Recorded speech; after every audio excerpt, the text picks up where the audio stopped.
Chapter 10. God is Red, Death and Religion. The problem of integrating secular, chronological planetary history with the narrowly conceived sectarian view of history as defined by the experiences of the Hebrews and later the Christians has already been discussed in Chapter 7. As Arnold Toynbee says, the difficulty is that of viewing a map of the Mediterranean and pretending that it is a map of the world. But this restricted history must have a meaning, and indeed, the purpose of restricting the data is to ensure that the events of the Old Testament and subsequent Christian history are seen as the definitive events of our species, whether in fact they are or not. Individual Christian believers are probably not only very concerned about the truth, validity, or applicability of this theological contention, because it is an abstraction that has no practical bearing on their lives. It is also so commonplace in Western culture as to be uncritically accepted as a pillar of universal truth. Because the secular political version of this restricted history suggests that Western Europeans, particularly North Americans, are God's people working their way toward Judgment Day, when their sins will be forgiven and their successes applauded. Average Christians simply believe that history belongs to them. What concerns individual believers most is the promise of eternal life, that is, the denouncement of the historical process. The whole reason that we take history seriously. Two radically different propositions have been used to explain individual life and the hereafter within the Christian tradition, and because there has not been a clear statement about the afterlife, they are inevitably confused and taken as interchangeable. The Greeks developed early the idea of the immortality of the soul, and sometimes this doctrine was linked to reincarnation, as in Plato's philosophy, and sometimes it was taken as a matter of cosmic economy. The original Christian doctrine seems to have been the resurrection of the body, the reconstitution of physical form in a glorified version as an award for faithful service. Presumably, this new glorified body would be freed from the defects that presently plague us, and presumably the new body would be free from the temptations of the flesh, which constitute one of the major barriers to achieving this new state of existence. Over the course of Western history, these two interpretations of the nature of the afterlife have ebbed and flowed with the Greek idea of eternal life generally achieving more popularity. Neither idea has been carefully thought out and articulated in any intelligent format, although Oscar Coleman made a valiant effort to do so a generation ago. Popular Christianity today borrows a bit from each side of the spectrum, and the conception of the afterlife seems to be a matter of denominational preference. Some people believe that they will reach a heavenly city, its streets paved with gold, and there they will be inducted into a heavenly choir and spend eternity singing the same kind of flattering hymns as they have occasionally sung here on earth. A few televangelists believe that they will be appointed to govern large groups of humankind, that they will be asked to judge their fellow Christians and all pagans, raising the question whether one person's heaven is another person's hell. In general, most visions of heaven promulgated by North American Christians have a startling resemblance to suburban middle class life in America, sprinkled with occasional nods toward the deity when necessary.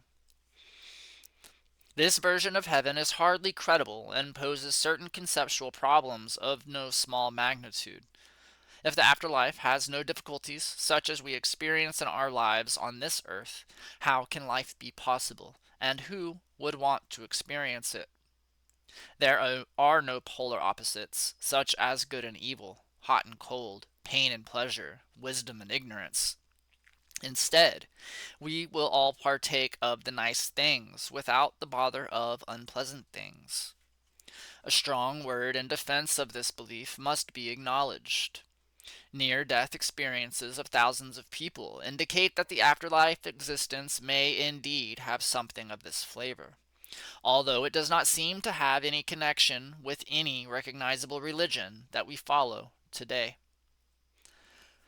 The radical cleavage between the two forms of existence is notable because it results in a somewhat strange posture toward death among Christians. Because life after death is so pleasant, life here is so difficult for most of us, and eternal life is our reward for being good here. One would think that the great majority of Christians would look forward to death as the final passage into a better world. If any religious people would not fear death, one would suppose it would be Christians. But such is not the case of all the peoples in the world. Perhaps Christians and the peoples they dominate and influence fear death more than any other part of human existence. Oral Roberts, as we have noted, wanted no part of it. Some of this fear of death derives from the message of Christianity itself.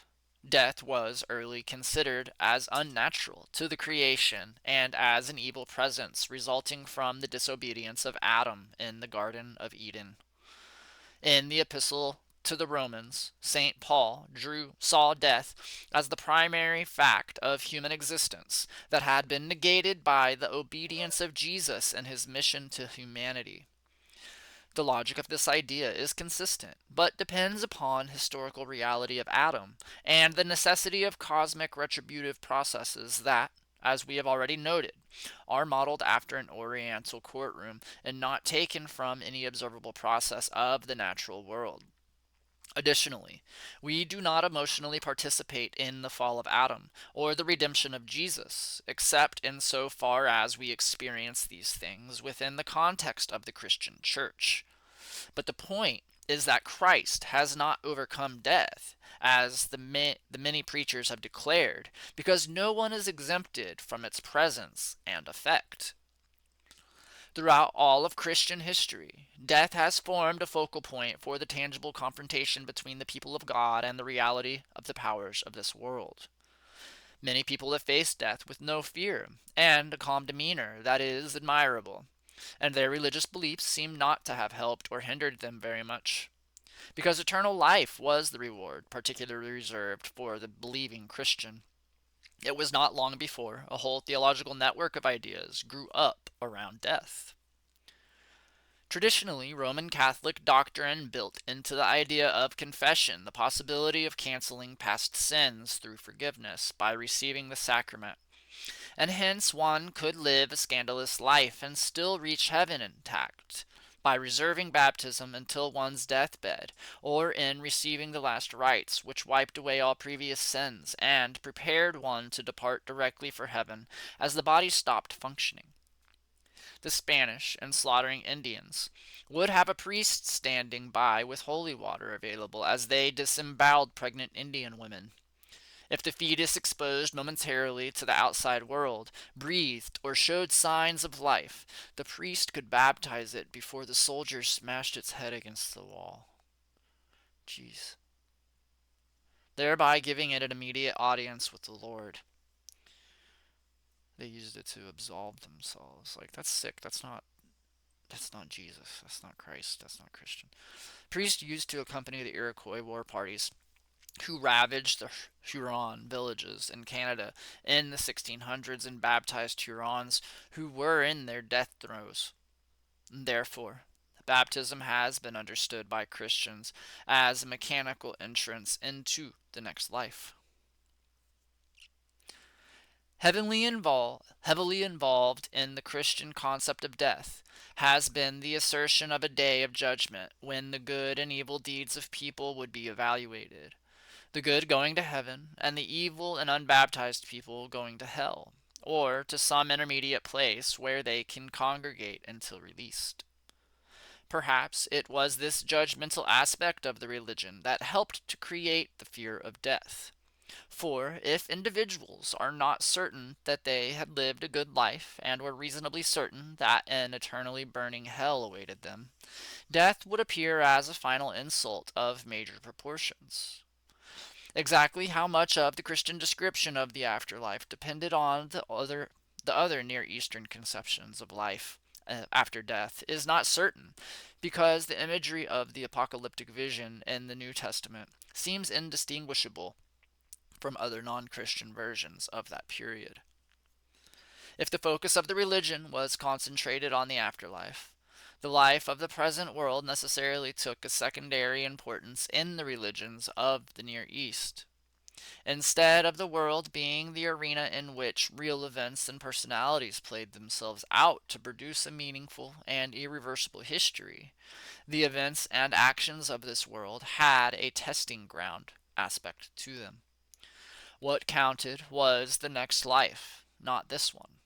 While this thought was comforting to people caught in the lower reaches of the religious, social, economic, and political pyramids, these religions appear to be simply control measures for manipulating large populations, and not a realistic appraisal of cosmic reality.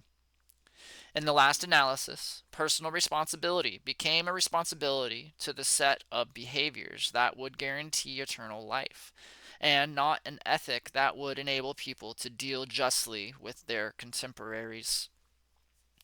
One cannot emphasize too carefully this aspect of Western religious tradition, for it was in the overemphasis on eternal life that people became separated from participation in the life cycles of the natural world, and death became something to be feared.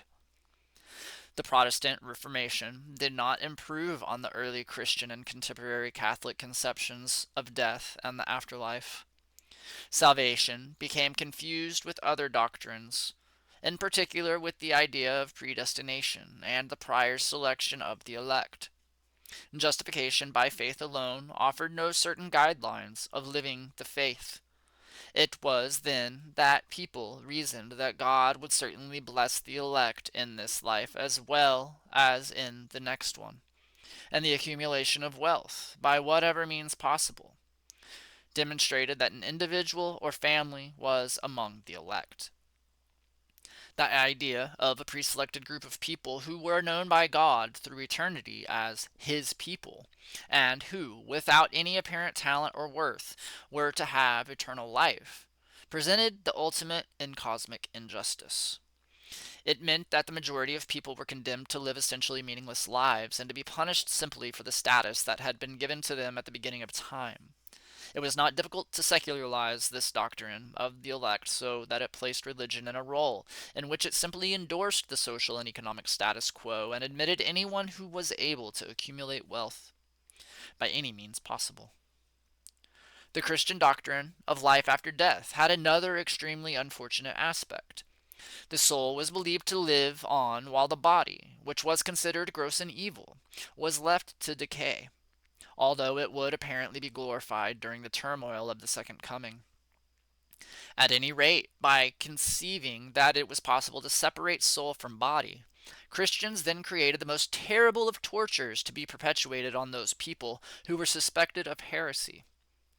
Theologians believed it was proper to crush the physical body if it meant saving the immortal soul. Thus, the Inquisition spared no torture in its efforts to get people to recant their heresies and confess their sins. The inquisitors were assured that they were saving souls, even if they were destroying people in the process.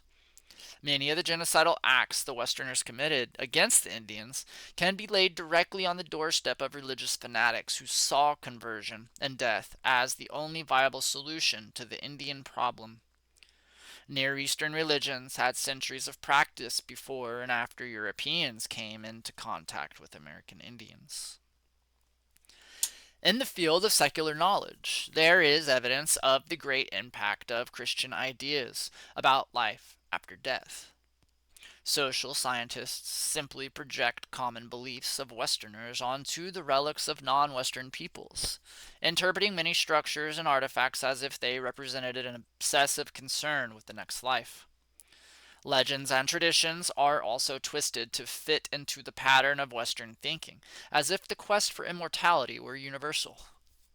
The Egyptian pyramids have generally been understood as the efforts of Egyptian pharaohs to achieve immortality in spite of the plain evidence. while some of the smaller structures of the later Egyptian period might have been used as tombs. The period of time required to build the large pyramids precludes them as resting places for individual pharaohs. The most complete Egyptian tomb yet discovered, that of Tutankhamun, uncovered by Howard Carter in 1922, was a tomb cut into living rock in the Valley of the Kings and not in a pyramid. Many of the objects found in the tombs were favorite possessions of the pharaohs, indicating the belief that they needed these possessions in their journey to the next life. In the Christian religions, the afterlife is not an extension or natural continuation of this life, but an event to be feared. When we examine American Indian tribal religions, we find a notable absence of the fear of death. Burial mounds indicate a belief that life after death was a continuation of the life already experienced. Personal possessions, familiar tools and weapons, cooking utensils, and, quite frequently, food were placed near the body so that it would be sustained in the next life. It was not contemplated that the soul would have to account for misdeeds and lapses from a previously established ethical norm. All of that concern was expressed while the individual was alive.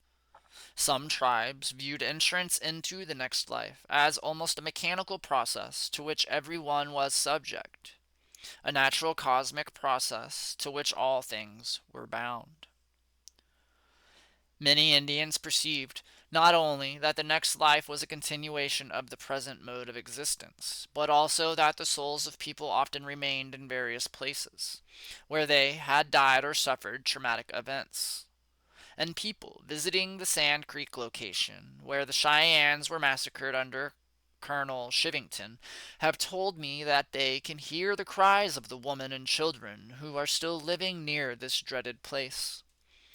Indians receiving bones from museums for reburial tell about spirits of the departed, speaking to them during the reburial ceremonies, and thanking them for helping to get their bones from the museums so they can rest in the Mother Earth. Some decades ago, I attended a burial in a Christian cemetery at Mission, South Dakota. After the body was in the grave and the several mourners were still standing at the grave, an old woman stepped forward and put an orange on the grave. The Episcopal priest who had conducted the service rushed over and took the orange away, saying, "When do you think the departed will come and eat this orange?" And one of the Sioux men standing there said, "When the soul comes to smell the flowers." No one said anything after that. The Indian ability to deal with death was a result of the much larger context in which Indians understood life. Human beings were an integral part of the natural world, and in death they contributed their bodies to become the dust that nourished the plants and animals that had fed people during their lifetime. Because people saw the tribal community and the family as a continuing unity regardless of circumstance, death became simply another transitional event in a much longer scheme of life. Some tribes made up medicine bundles containing bits of hair of the deceased, flesh or claws of the animals and birds most closely related to the family, and other intimate things of the deceased. This bundle was kept in the family dwelling for a year after the death and treated as if the person was still present with the family. In that way, the trauma of losing the person was extended over a period of time, and people could be comforted that, while the deceased was not visibly present, he or she was spiritually and emotionally present. Most tribes were very reluctant to surrender their homelands to the whites because they knew that their ancestors were still spiritually alive on the land, and they were fearful that the whites would not honor the ancestors and the lands in the proper manner. If life was to mean anything at all, it had to demonstrate a certain continuity over the generations, and this unity transcended death. At a treaty signing sessions in the Illinois country in 1821, the Potawatomi chief, Mitia, spoke of this continuity as the basic reason for his reluctance to cede the tribal lands.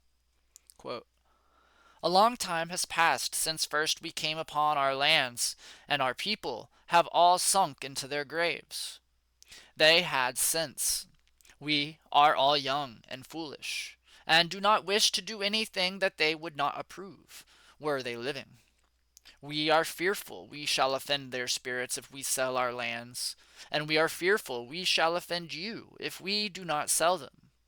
This has caused us great perplexity of thought, because we have counseled among ourselves, and do not know how we can part with our lands. My father, our country was given us by the Great Spirit, who gave it to us to hunt upon, to make our cornfields upon, to live upon, and to make our beds upon when we die. End quote. This idea of identity and continuity of life lay behind the posture of many of the tribes as they approached the whites. It could be said to be a more fundamental reason than any other for the Indian resistance to white invasions of tribal land a century ago and even today. Young Chief Joseph, the famous Nez Perce leader, remained at peace with the white settlers until they began to invade his valley. When he was finally forced to fight to protect himself, he recalled the promise he had made to his father as the older Joseph lay dying. Quote, "My son, my body is returning to my Mother Earth, and my spirit is going very soon to see the Great Spirit Chief. When I am gone, think of your country. You are the chief of these people. They look to you to guide them. Always remember that your father never sold his country. You must stop your ears whenever you are asked to sign a treaty selling your home. A few more years, and the white men will be all around you. They have their eyes on this land. My son, never forget my dying words. This country holds your father's body. Never sell the bones of your father and your mother." End quote. Some people have regarded this speech of the older Joseph as merely symbolic of Indian religion, but we must recall that for tribal people, symbolism is not the communicative image of Westerners, but the expression of a reality that Westerners often refuse to acknowledge. This conception of land as holding the bodies of the tribe in a basic sense pervaded tribal religions across the country. It testified in a stronger sense to the underlying unity of the Indian conception of the universe as a life system in which everything had its part. It is doubtful, however, if any of the tribal religions considered life after death to be radically changed from the life they were living. Chief Seattle, on signing the Treaty of Medicine Creek in 1854, gave a famous speech in which he summarized his beliefs about the nature of the lands his tribe had given up. If ever an Indian could have been said to have anticipated D.H. Lawrence, Albert Camus, and William Carlos Williams, Seattle's speech would certainly merit first consideration. In it, he distinguished between tribal beliefs and the attitude of the Christians who were taking control of the land, at least in a legal sense. To us, quote, "To us the ashes of our ancestors are sacred, and their resting place is hallowed ground. You wander far from the graves of your ancestors, and seemingly without regret. Your dead cease to love you, and the land of their nativity as soon as they pass the portals of the tomb and wander way beyond the stars. They are soon forgotten and never return. Our dead never forget the beautiful world that gave them being. Every part of this soil is sacred in the estimation of my people. Every hillside, every valley, every plain and grove has been hallowed by some sad or happy event in days long vanished. The very dust upon which you now stand responds more lovingly to their footsteps than to yours, because it is rich with the blood of our ancestors, and our bare feet are conscious of the sympathetic touch. Even the little children who lived here and rejoiced here for a brief season will love these somber solitudes, and at eventide they greet shadowy returning spirits. And when the last red man shall have perished, and the memory of my tribe shall have become a myth among the white men, these shores will swarm with the invisible dead of my tribe. And when your children's children think themselves alone in the field, the store, the shop, upon the highway, or in the silence of the pathless woods, they will not be alone. At night, when the streets of your cities and villages are silent and you think them deserted, they will throng with the returning hosts that once filled and still love this beautiful land. The white man will never be alone. Let him be just and deal kindly with my people, for the dead are not powerless. Dead, did I say? There is no death, only a change of worlds. End quote. Again, we see the fundamental conception of life as a continuing unity involving land and people. One might be tempted to suggest that as land is held by the community, the psychic unity of all the worlds is made real. We are not faced with formless and homeless spirits in this idea, but with an ordered and purposeful creation in which death merely marks a passage from one form of experience to another. Rather than fearing death, tribal religions see it as an affirmation of life's reality. A story rather recent vintage from the Cheyenne people enables us to see more fully the communal nature of death in the tribal context. A young man named Hugh Boyle had been killed by the Cheyennes. The authorities demanded that the Indians give up the murderers to justice. The Indians tried to settle the matter. According to their ideas, the death of Boyle might be compensated by the payment of ponies. They offered to give up a great number of horses, raising each bid as it was rejected, until the payment proposed was calculated to beggar them if it was accepted. To the ponies they added all their wealth and blankets and such other evidences of riches as an Indian may possess. They were finally made to understand that the white man did not accept a property atonement for the spilling of blood. The negotiations were carried on for some time and with difficulty, for the reason that few white men know the Cheyenne language. The intercourse with the people was carried on through mixed bloods of the tribe, and it was finally made clear to them that they must give up the slayers of Boyle. But they could not give them up to die the death that kills the soul as well as the body. They believed, in common with most Indians, that when a man died, his soul left the body with his last breath, and that in case a person was hanged, the soul was confined in the body with the rope.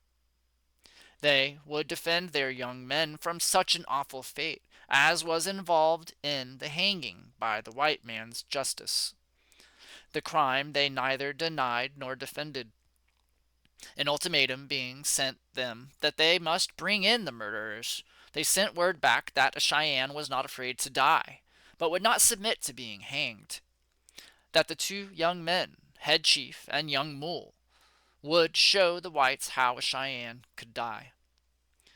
They appointed a date for the affair, September 13th, 1890, and they intended that it should be magnificently spectacular. They were to bend their necks to the white man's justice, but they proposed doing it in a fashion that would impress the soldiers and the people at the agency. Special Indian Agent James A. Cooper had asked for troops, and one troop of the 1st Cavalry had been sent to the agency to make the arrest of the two men by force, if necessary. The Cheyennes gave up diplomacy when the troops arrived, and word was sent that the two Indians would give themselves up and be ready to die. They appointed to die with their weapons in their hands. They would shoot at the soldiers, and the latter would have to kill them in defending themselves. The proposition was a rather startling one, but there was nothing to do but accept it. An attempt to arrest the men in their camps would assuredly have precipitated a bloody conflict. The proposition of the Cheyennes was for a spectacular form of suicide, and the matter was arranged on this basis. The Cheyennes accepted it all as a matter of course. The young men went about their affairs, as usual, unmolested, and spent much time in visiting with and saying goodbye to their relatives. The night before the date set for the finish, there were some solemn dances, in which the Indians all took part. They were to meet death as warriors, and there was no reason why they should be mourned for. The morning of the appointed day, the two men were anointed by the medicine men. They painted and decorated themselves with great care, and wore all their finery.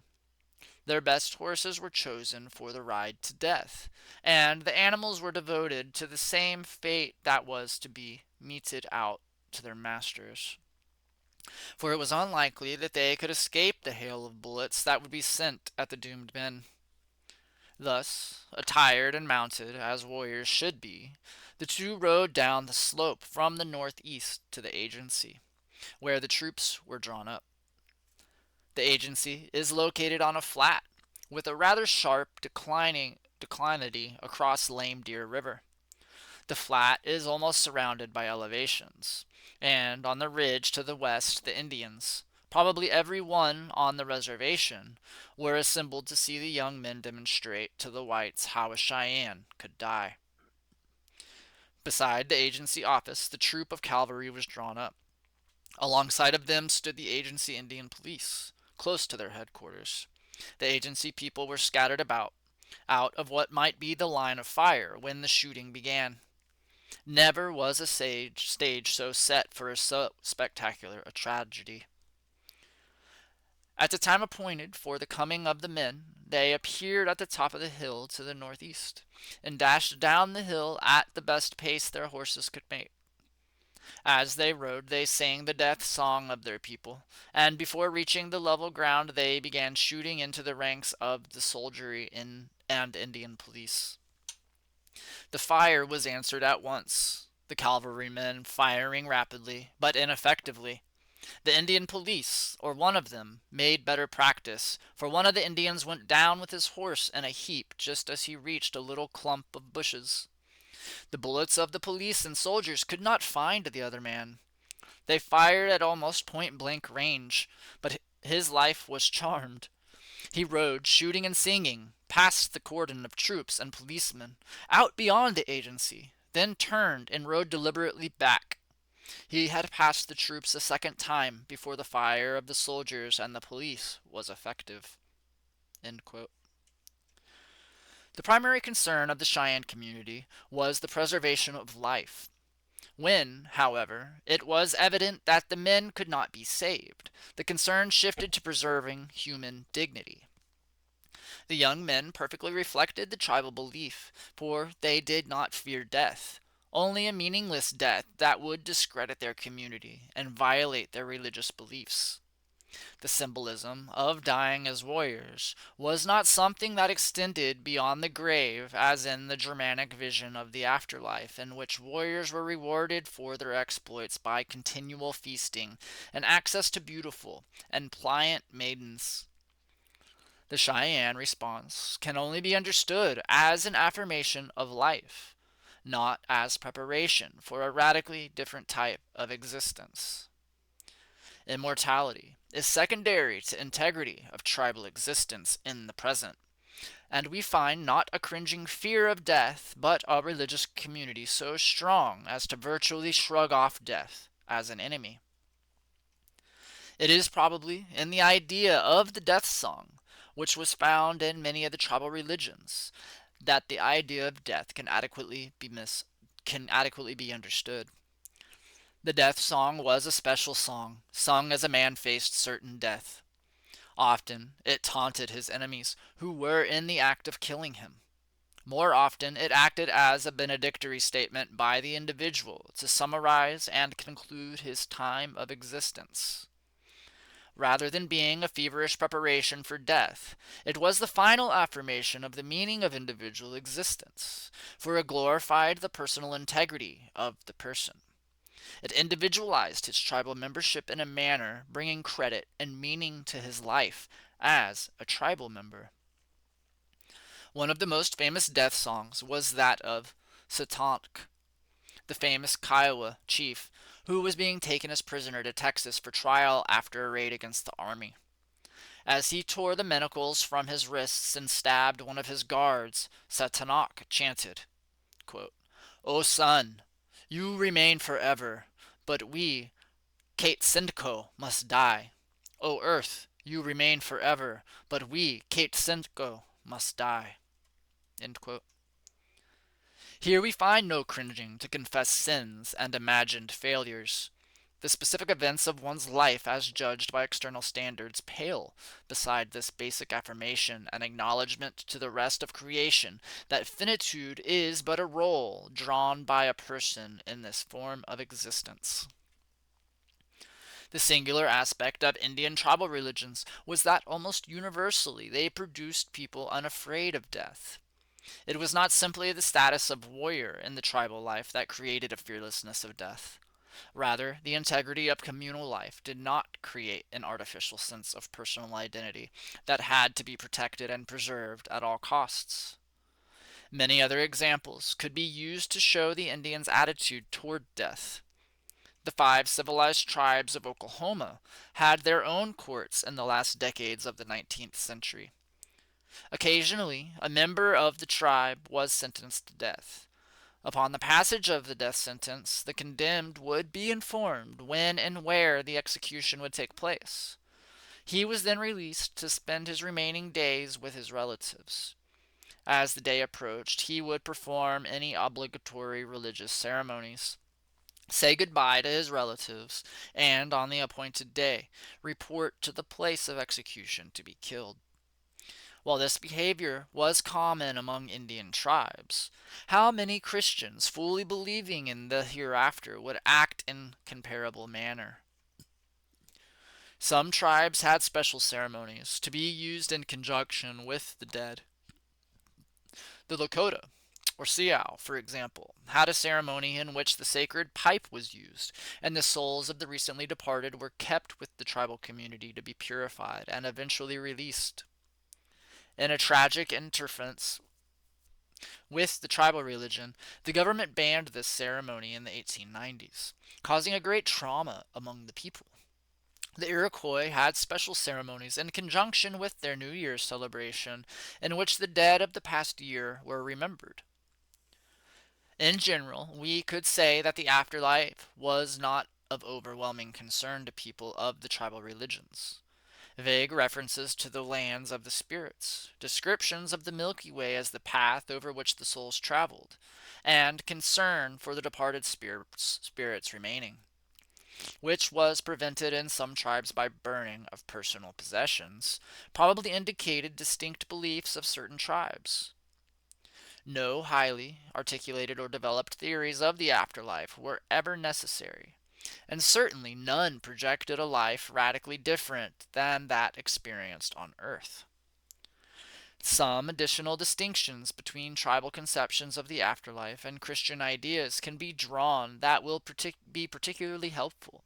It is very difficult to distinguish between ideas that are primarily Christian and those that are the result of the speculations of Greek philosophy, and perhaps by reviewing one of the more recent controversies in Christian theology, we can find a way to understand the Christian posture toward death. Oscar Coleman, a brilliant Christian thinker, wrote a little book titled Immortality of the Soul, or Resurrection of the Dead. He was bitterly attacked by his fellow Christians for having introduced somber and defeatist ideas into the Christian doctrine of the life to come. What Coleman did was draw the necessary distinctions and conclusions from an examination of ideas that were primarily Christian and those primarily Greek. The differences had been blurred by generations of Christian ministers, who preached popular sermons of reassurance to their congregations and used the framework of Greek philosophy to engage in speculative ventures about the afterlife. The distinction between immortality of the soul and the peculiarly Christian ideal of the resurrection of the dead is a vital one. Immortality is a Greek philosophical idea that originates primarily from the thought and teaching of Socrates. The Greeks regarded the body as only the outer garment of the soul, as a mutable part of man. The body prevented the soul from moving freely into the realm of eternal essence that, for Socrates, and even more so for his disciple Plato, constituted the real world beyond that of sense perceptions. The soul was thus basically imprisoned in the body and became tainted with materialistic things because it was unable to remember its previous existence in the world of pure ideas. For the Greek philosophers, the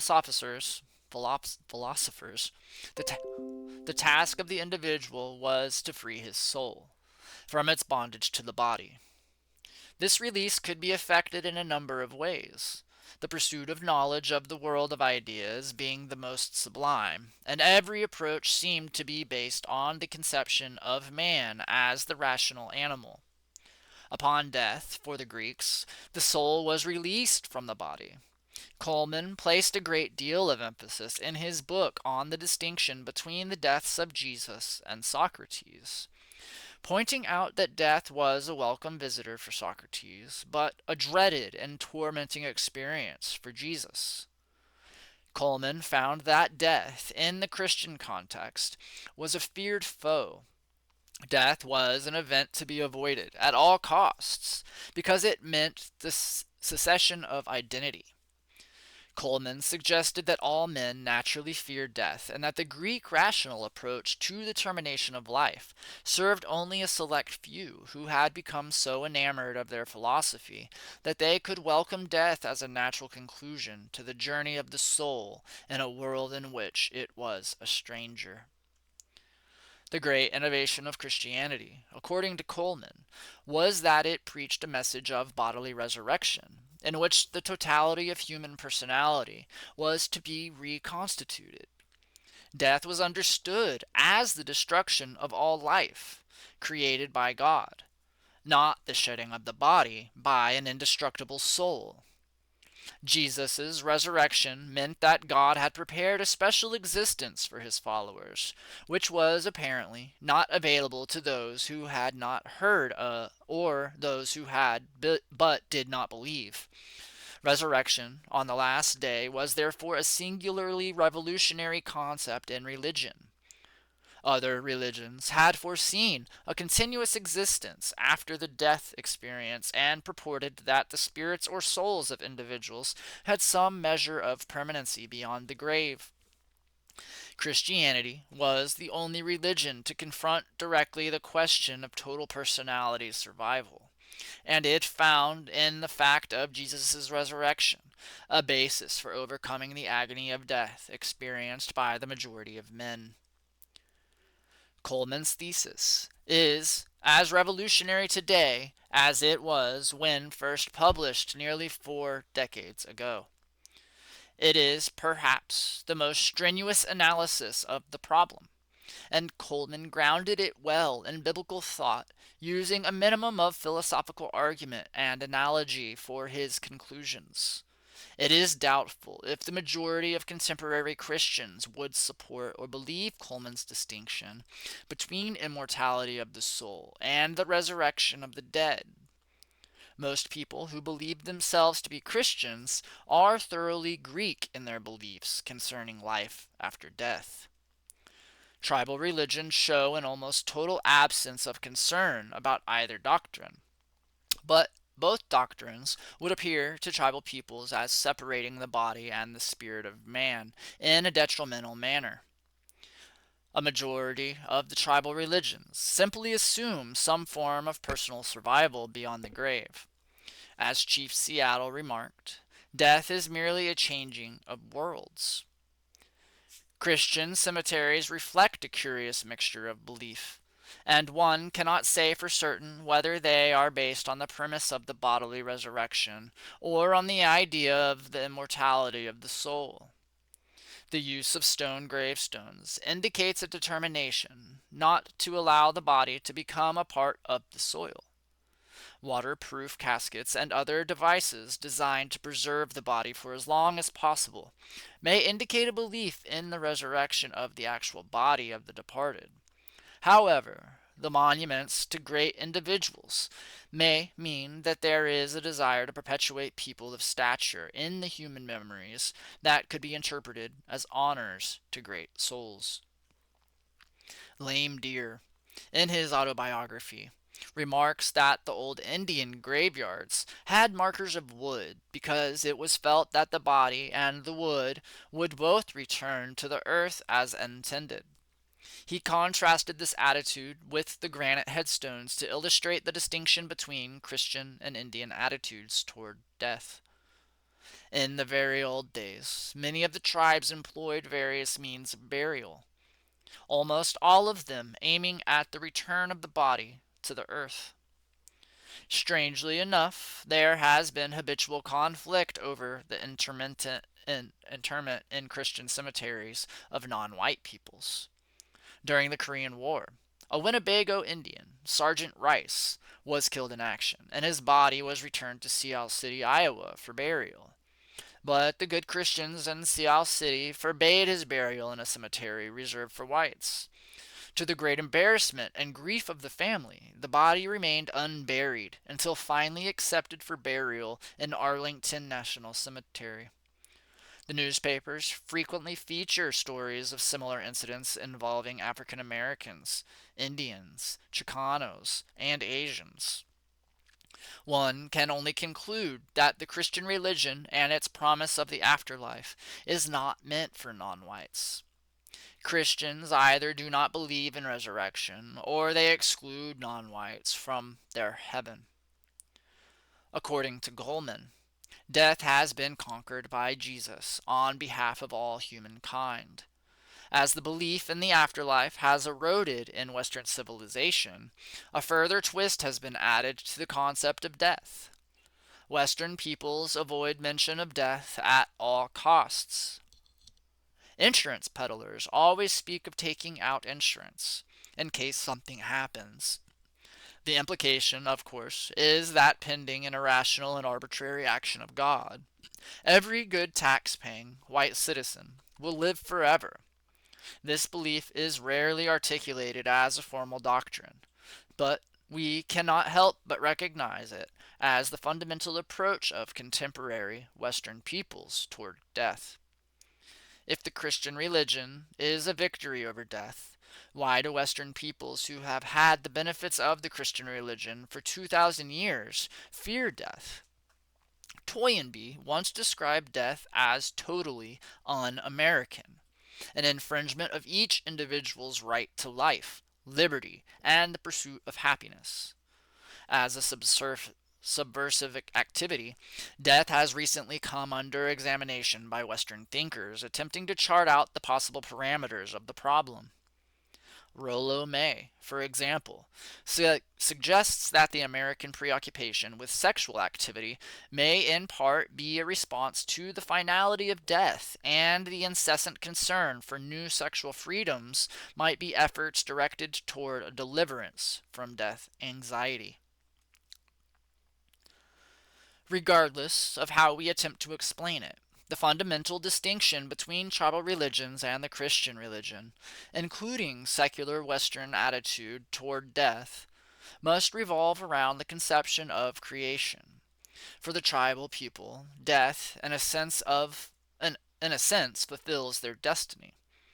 For as their bodies become dust once again, they contribute to the ongoing life cycle of creation. For Christians, the estrangement from nature, their religion's central theme, makes this most natural of conclusions fraught with danger. Believing that they are saved and interpreting this salvation as accumulating material possessions, Western people cannot accept death except as a form of punishment by God. The Christian facing death often cries out to God, "What have I done?" The priest or clergyman has only the relentless logic of theology to present. Death is feared and rarely understood. People somehow want to see the death of their loved one as part of God's plan, i.e., God needed Elvis to sing in heaven. It is in the face of death that Indian tribal religions have their magnificence. Big Elk, an Omaha chief, delivered a funeral oration in 1815 at the death of Black Buffalo, a fellow Omaha, and counseled his fellow chiefs as follows, quote, "Do not grieve. Misfortunes will happen to the wisest and best of men. Death will come, and always out of season. It is the command of the Great Spirit, and all nations and people must obey. What is past and cannot be prevented should not be grieved for. Misfortunes do not flourish, particularly in our path. They grow everywhere." End quote. While death is truly a saddening event for people of tribal religious traditions, it is an event with which every person and nation is faced, and not an arbitrary, capricious exercise of divine wrath. Even today, this attitude persists in Indian societies, and the natural grief occurring with the loss of a loved one is rarely translated into personal feelings of guilt, inadequacy, or sin, which appear to plague Westerners. The community regroups and continues to exist, while individuals are lonely. They are not alone. End of chapter 10 of God is Read.